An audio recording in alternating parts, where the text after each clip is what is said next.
Yes, bana, kwa namna ambavyo Djigui Diarra makosa ambayo ameyafanya na adhabu zake, kanuni zinazungumza vipi? Lugano Israel, wengi wanazungumza, kila mtu atakala kwake, wengine mfungeni msimu mzima, wengine wanasema hivi. Nikasema acha tupite kwenye kanuni zinazungumza vipi kwa makosa ambayo ameyafanya mlinda mlango wa Young Africans Djigui Diarra, mzee wa black and white.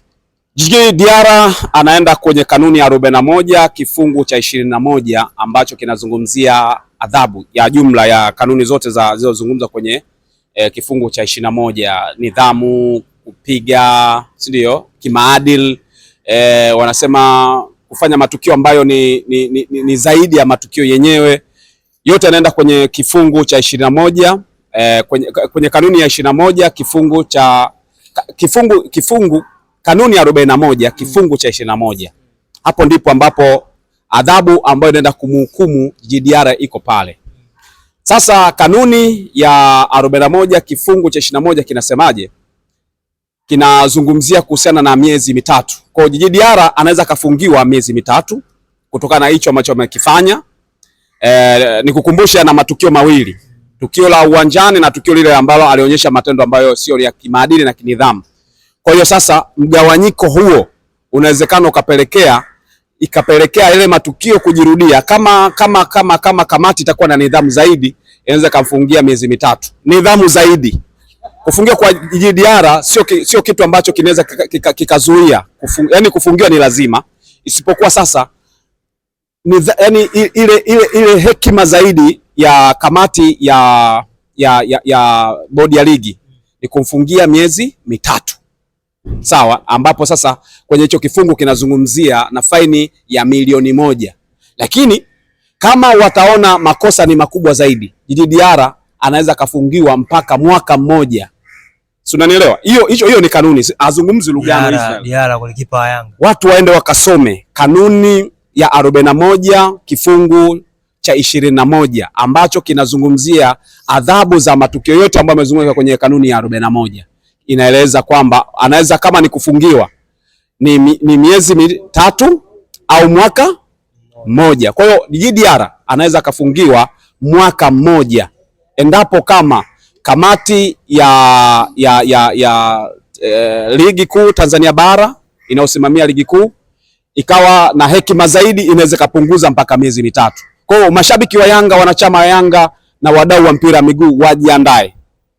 Either afungiwe miezi mitatu, sawa, au afungiwe mwaka mmoja. Kwa sababu wasema kuanzia miezi mitatu mpaka mwaka mmoja. Kwa hiyo inawezekana wakasema hebu tupunguze sifike mwaka mmoja, tuweke miezi 6. Si umeelewa? Lakini pia inawezekana wakafikiria kwamba huyu anatakiwa atoe faini ambao ni milioni 1 au vyote kwa pamoja vinaweza vikaunganika vyote kwa pamoja, adhabu pamoja na faini ya milioni 1. Kwa hiyo haina kipengele. Djigui Diarra ataenda kuhukumiwa, lakini atahukumiwa kwenye kifungu kwenye kanuni ya 41 kifungu cha 21 ambacho kinamhukumu katika vitu viwili: kutoa milioni 1 kama faini, lakini pia kwenda kufungiwa miezi mitatu au mwaka mmoja period. Shukrani sana bwana mzee wa black and white. Hapo na imani umetoa darasa la kutosha vizuri kabisa. Asante sana. Ndio tuanzie hapa. Mara baada ya tukio la Djigui Diarra kuwa kubwa na kuzungumzwa kwa namna yake na wadau wengi wa soka kwenda kumshambulia vibaya refali, kitu ambacho ni kitendo ambacho hakihitajiki na kanuni zinazungumza pia, lakini pia kuna namna alionyesha kidole cha kati ambacho kwa taifa letu si miongoni mwa ishara nzuri kwa jamii. Mpaka hivi sasa bodi ya ligi haijatoa taarifa ya namna yoyote. Kama ikitokea taarifa inatoka, wewe kwa mzani wako unavyouona Djigui Diarra anastahili bani ya namna gani? Moja kati ya taarifa ambazo watu wanazisubiri kwa hamu kwa sasa hivi ni taarifa ya kamati ya bodi ya ligi ambayo ina mandate ya kutoa taarifa juu ya matukio mbalimbali ambayo yametokea kwenye uwanja ambayo inatakiwa yafanyiwe kazi kikanuni na vitu kama hivyo. Kwa hiyo kwa hiki ambacho kinazungumzwa kuhusiana na Djigui Diarra ni mtu ambaye kwangu mimi sioni kwa namna yoyote ile anaweza kuikwepa adhabu. Hata yeye mwenyewe inawezekana anafahamu hawezi kukwepa adhabu ambayo inahusiana na kile kitu ambacho alikifanya kwenye mchezo dhidi ya Mtibwa Sugar. Yani tunasubiria tu, je, kamati ya ligi kuu adhabu ambayo itatolewa itakuwa ni adhabu ya aina gani? Je, watatoa adhabu moja? Je, watatoa adhabu mbili? Zitaeleza nini? Zitatoa muda gani? Yani ndio maswali yaliyobakia na kuisubiria hiyo taarifa ya kamati. Lakini kwamba Djigui Diarra atapata adhabu au hapati, jibu ni Djigui Diarra atapata adhabu ambayo haina kipengele, kwa sababu unajua mpira wa miguu huwa unaendeshwa kwa kanuni ni kama mtu ambaye amechonga barabara, yani anakupa picha kwamba wewe utapita humu, si unanielewa? Maana yake ni mchoro kabisa kwamba gari ipite humu, kama kuna kichochoro sema watembea kwa miguu watapita huku, ni vitu kama hivyo. Kwa hiyo kile kitu ambacho kanuni zilikuwa zimekichora ndicho ambacho kinamhukumu Djigui Diarra moja kwa moja kwamba hana namna ya kukwepa mkono wa kupata adhabu kutoka kamati ya masaa 72 kwa kamati ya uendeshaji na usimamizi wa ligi kuu Tanzania bara. Kwa hiyo ni kitu ambacho kiko wazi tu, ni kusubiria Djigui Diarra atapata adhabu ya nini. Kwa sababu gani? Ukienda kwenye kanuni ya 41 kifungu cha 5(3) na kifungu cha 5(4) alafu ruka cha 5 nenda kifungu cha 6 kinazungumzia mazingira yote ambayo yanambana Djigui Diarra. Kifungu ambacho kinazungumzia kuhusiana na kupigana, sawa kina hukumu pia ya kupigana. Ni kwamba Diarra sasa atakwenda kupata bani ya makosa mawili. Kosa la kwanza ni ile la kupigana. Unajua kupigana sio tu kwenda kurusha ngumi mfikie mtu usoni. Sio tu kwamba umemgusa mtu, lakini ile nia, intention yako ya kufata tukio kwenye kupigana. Na kitu ambacho kinamchongea Diarra pakubwa zaidi ni wale watu ambao walikuwa wanamzuia. Djigui Diarra anachongewa na Captain Mwamnyeto ambaye alimzuia, lakini bado akafanya reaction kubwa zaidi ya kwamba bado ana uhitaji wa kumfuata muamuzi. Djigui Diarra anachongewa na meneja wa klabu ya Simba ya Yanga, Walter Harrison, ambaye alienda kumkamata na mpaka wenyewe wakaanza kupigana.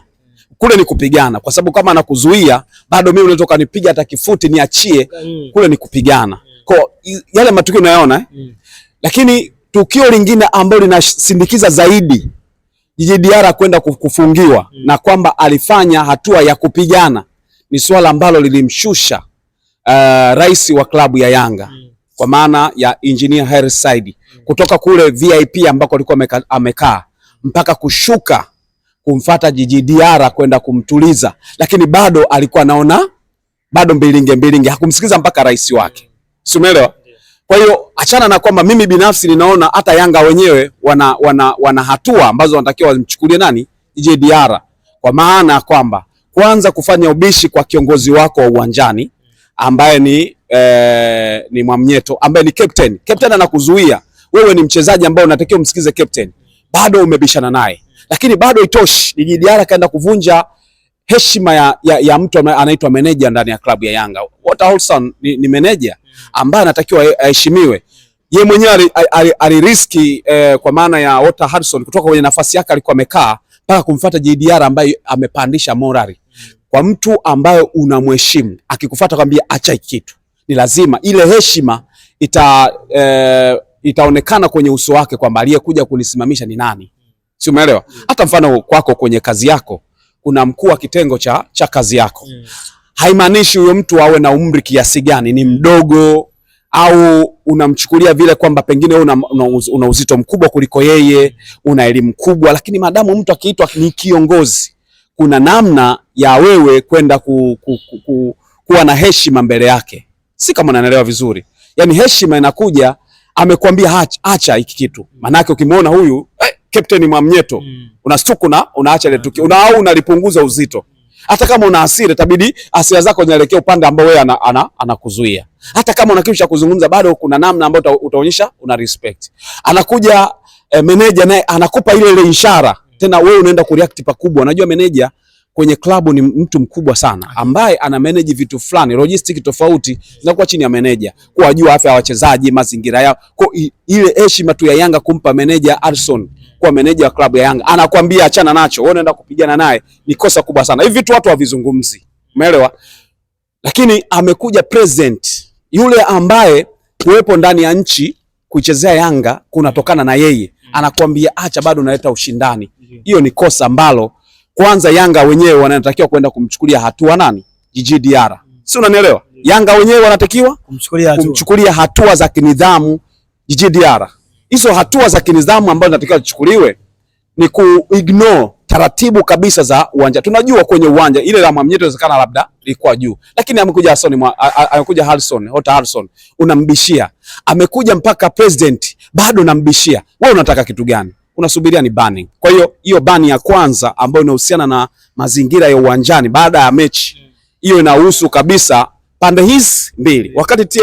Wakati bodi ya ligi kupitia mamlaka ya TFF ambayo ilitunga hizi kanuni na kuzipitisha ikisubiria kumpiga nyundo Djigui Diarra, lakini bado Yanga wanatakiwa wafikirie pia kumpiga nyundo Djigui Diarra, aidha kama sio nyundo ya uwanjani iwe ni nyundo ambayo iko kimkataba. Inawezekana kama mkataba unazungumza unapokosea hiki kinatokea nini, kama ni kukatwa pesa, mzigo kweli Diarra akaonekana kabisa umekatwa kwa sababu alikiuka makubaliano na heshima ya timu.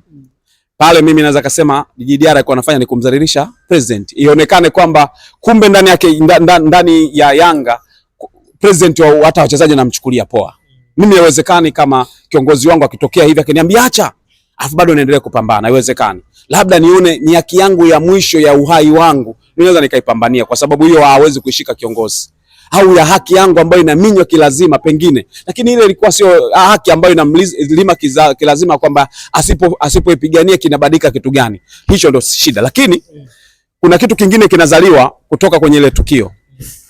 Waandishi wa habari wakawa wanashuti wachezaji wakiwa wanatoka uwanjani, lakini alionyesha ishara ambayo kimaadili kwenye kanuni hizo ambazo nimekutajia, kanuni ya 41 kuanzia 5.3, alafu yani maanake kanuni ya 41 kifungu cha 5.3, lakini pia kifungu cha 5 hicho 4 ruka 5 nenda 6 kinazungumzia adhabu, matukio na kuhusiana na maadili na nidhamu.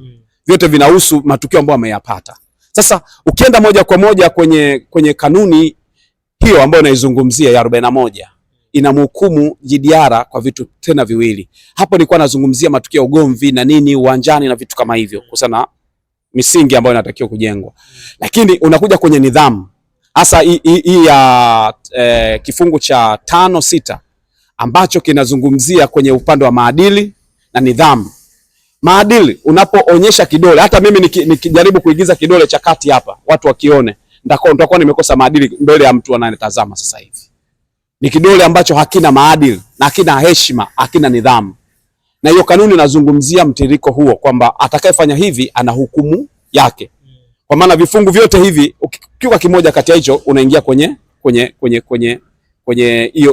hiyo adhabu, ambayo adhabu yake inapatikana kwenye kanuni hiyo ya 41 kwenye kifungu cha 62.